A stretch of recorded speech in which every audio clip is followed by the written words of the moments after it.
В этом году в Инте на свет появились 110 детей. С каждым годом в нашем городе рождаемость сокращается. Во многих районах Коми наблюдается аналогичная ситуация. В связи с этим в нашем регионе создан и работает Совет по сохранению и укреплению традиционных духовно-нравственных ценностей. Еще в начале 2021 года глава Республики Коми Владимир Уйба дал поручение социальному блоку правительства региона разработать комплекс дополнительных мероприятий, направленных на поддержку беременных женщин, формирование позитивного отношения к родительству и укреплению института семьи. В ходе подготовки программы было проведено большое обследование. Опрошено более 1000 женщин, готовых решиться на аборт. Выяснялись причины такого решения.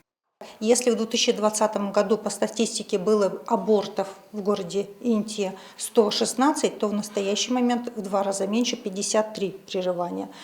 Из обратившихся к нам в женскую консультацию женщин, которые хотели беременность прервать, сохранили 6. Это, думаю, неплохое достижение.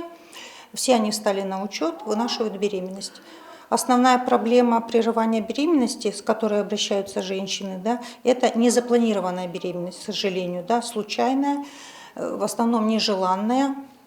В женской консультации Интинской ЦГБ имеется кабинет планирования семьи. Здесь женщинам помогают забеременеть и оказывать необходимую консультацию, медикаментозное лечение. Елена Минакова сама является медицинским работником. И когда они с мужем задумались о ребенке, обратились именно сюда. Желаемого результата удалось достичь спустя несколько месяцев.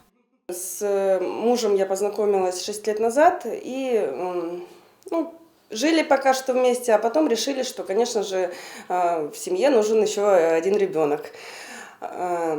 У самих не очень получалось все это, и мы пришли в женскую консультацию, в кабинет планирования семьи, где врачи подобрали сначала разнообразные исследования, потом лечили нас чуть-чуть, и получилось, что мы узнали в июне этого года, что мы ждем ребенка.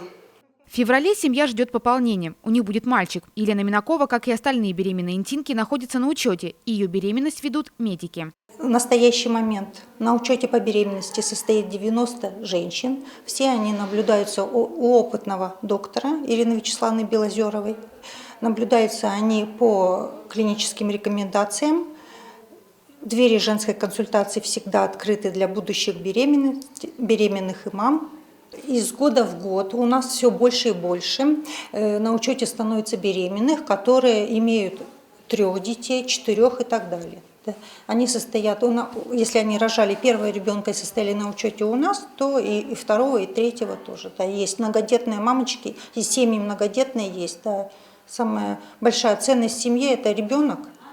Глава региона сообщил, что в 2022 году родилось на 800 человек меньше, чем в 2021. И эта тенденция требует принятия мер. Необходимо создать и начать реализовывать комплексную программу поддержки беременных женщин. В ее рамках предлагаются такие меры, как финансовая поддержка, чтобы будущая мама могла спокойно выносить и родить здорового ребенка. Во-вторых, жилье, если его нет, надо выделять нуждающимся за счет государства.